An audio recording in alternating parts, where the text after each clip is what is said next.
Hi everybody, this is Jimmy, and you're reading with Jimmy.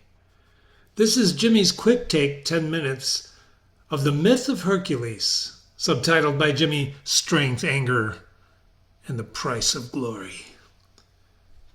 Welcome everybody. Now, what if I told you that the strongest man in mythology can beat anyone and anything, and yet be killed by his own power? Huh? Well, that's Hercules. Hercules is a myth of strength, innovative, jealousy, fearlessness. Ovid, through his first-person narrator, gives us Hercules. You've heard of him, perhaps. He's a hero who protects the world, but he can't protect himself. Forever, that is. So welcome to Reading with Jimmy's Quick Takes. This is where we take 10 minutes with a few hard questions so we can learn and read the whole myth with me. After this 10 minutes, hop on my website or YouTube channel and read that myth with me. Let's start lifting. What's the story? Here's the quick look. Jupiter, or Zeus, Jupiter is the Roman equivalent of the Greek Zeus, the father of the gods. He's Hercules' father.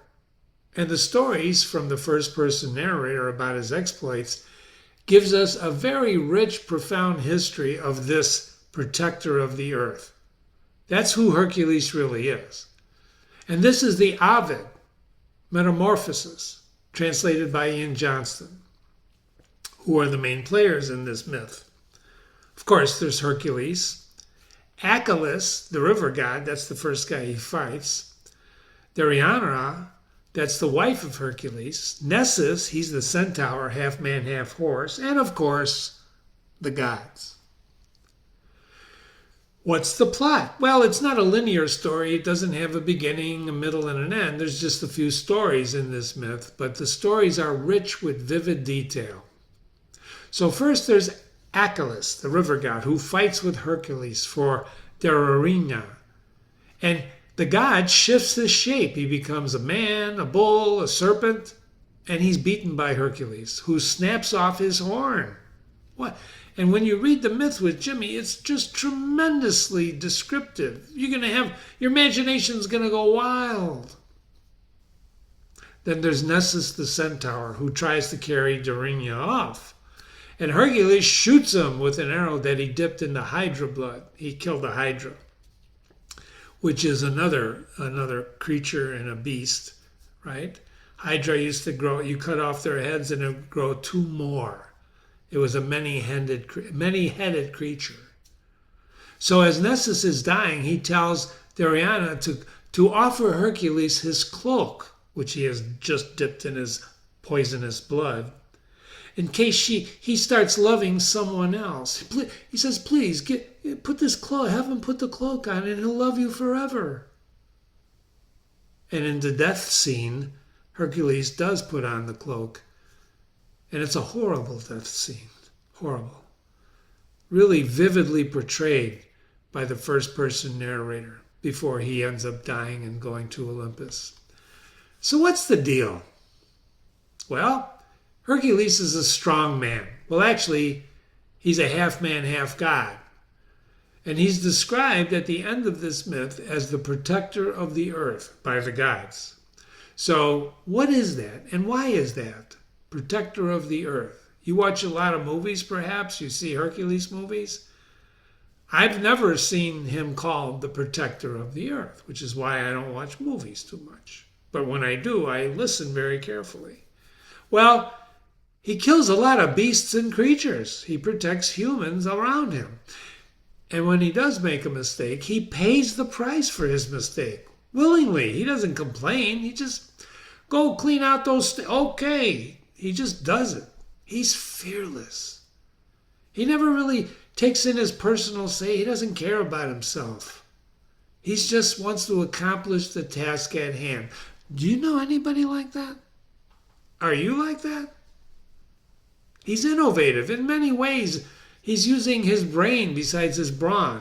He's asked to clean out the stables with 1,000 horses. Can you imagine trying to clean out stables with 1,000 horses? Full of poop? Well, he diverts 2 rivers. because he's Hercules. The first-person narrator, through the dialogue of his characters, bring out these exploits. So what are some of the themes? By the way, that picture shows him wearing the Numian lion's skin, which he took. Now, the Numian lion could not be stabbed with a blade. It was impervious to blades. So how did Hercules kill him? Well, he strangled the lion, and then he used his own claws to take the hide and wear it for protection, since it couldn't be stabbed by a blade. So strength and vulnerability. Power, yes, ladies and gentlemen, can protect. And because it's power, it can often bite back. If you've ever played around with electricity, you can get bit back by electricity. Don't fool around with electricity. Hercules' strength often exposes what he can't control. Fate. Glory and guilt. Hercules never does anything for the glory of doing it. He doesn't give a hoot about glory. It's for the public. He's protector of the earth. In this version we're reading, or you're going to read with me, and please read it with me. Don't just take this 10-minute quick take. No guilt, no glory, he's just Hercules. Performance and ritual. The labors he articulates in his death, and as he's dying, he articulates the labors that he went through, some of them, the exploits. And in his death scene, it reminds us all of his feats. His death takes on an even more tragic flavor because we're losing the protect. It's really an enormous scene. Please read it with me. Deception, misplaced trust. Nessus revenge. Like Nessus says, no, you cross the river, Hercules. I'll carry your wife across for you. Don't worry. And then he tries to steal his wife. It shows us how even the best intentions can be flipped. And then finally, transcendence as complication, as he burns away his mortal side on his funeral pile. The death scene forces readers like us to ask whether there is something beyond our bodies. Do you believe there is? Do you? I wonder how many of you do. So why the hell does this myth matter anymore? Oh, Hercules, we hear about him. We don't really read mythology anymore, which you should. Well, let me tell you. Power and consequences. Hercules solves problems. Power, he's power. But his power creates new problems. And the poem traces how tools of victory, like arrows, become the means of ruin when enemies, error, or fate turn them around. So power has consequences. And you can see that today. There's a story in the news today about a stupid coach who used his powerful position to do something stupid. Public spectacle and private outcomes. We still cheer feats, athletic displays. But what about the private costs of those feats? The grief, the broken families, sometimes the guilt. It takes a lot to be an Olympic champion, doesn't it? A lot of sacrifice, a lot of pain. And it's accumulated off stage. We don't see it. The mythology puts both of these things in front of us. We see the power of Hercules, and yet we see his human side. Trauma and social fixes. The labors that Hercules goes through read like a civic test of public works. He cleans the stables. He kills the Hydra.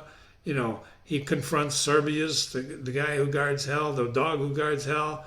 Ceremony and spectacle, but they don't always heal. They don't always fix the problem. It's kind of like the Hydra. You solve one problem, and another one pops up.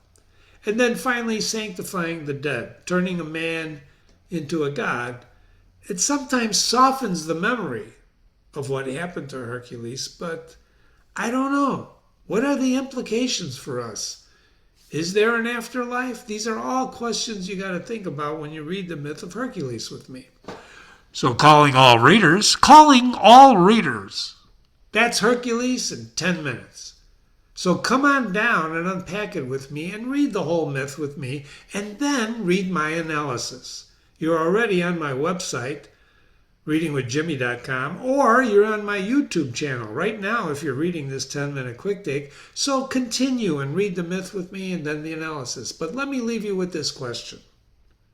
Can power ever be fully separated from the responsibility of using it? Now, to answer that question, you got to know, what is power? Do you know what power is? Do you have power? If there's another myth you want me to open up, tell me. Jimmy@readingwithjimmy.com, that's my email address. Jimmy@readingwithjimmy.com. Or just visit the site, pick one of your classics, and read it with me. Read it with me, and thanks for taking the time. I'm on YouTube, I'm on the website. You're here now on one of those if you're listening to me.